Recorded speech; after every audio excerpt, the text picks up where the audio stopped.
Hello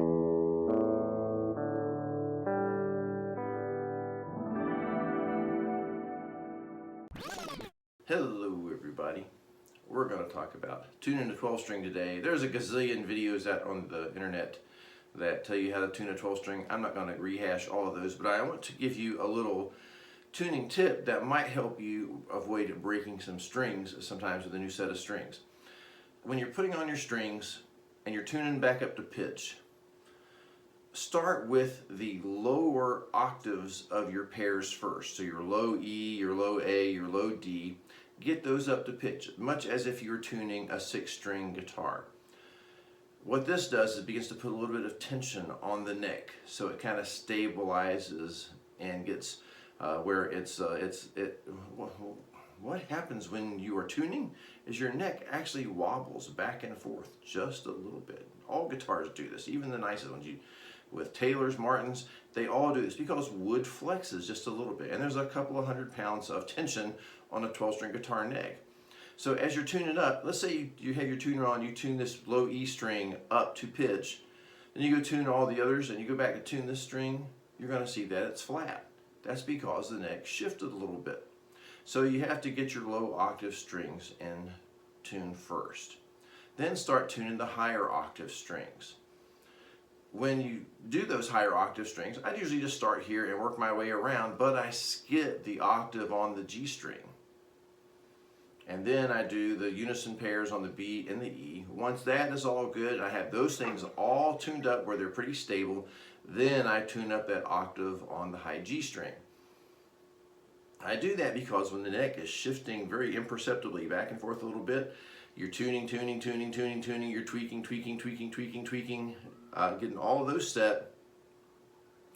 Then if you tune up this high G string, especially if you tune to a full E concert pitch on the 12 string, that is a lot of tension on that high G octave. That G octave is usually like a 9, sometimes a 10. That is designed to be an E string for an electric guitar. So you're tuning it up basically a minor third higher than what it's supposed to go as part of a 12-string set. It's no wonder it breaks, right? So make that the last string that you tune after you get all the rest in.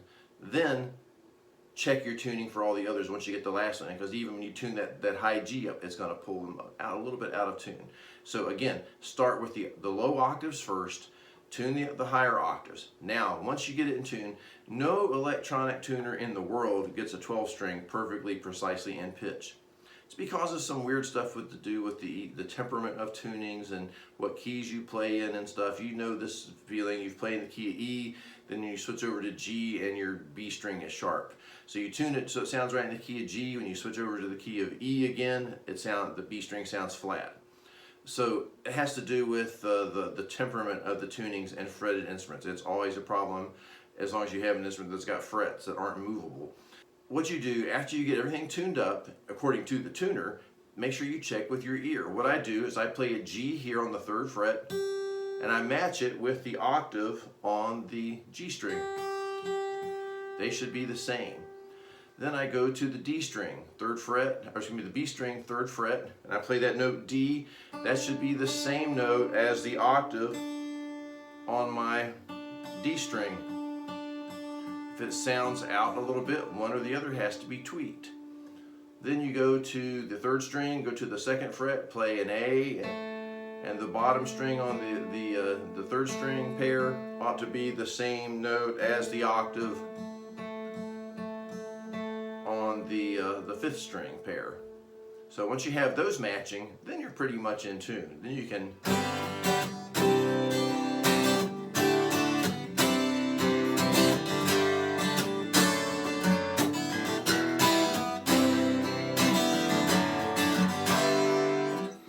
have at it, have fun. All right, catch you next time. See you later on the channel. Bye.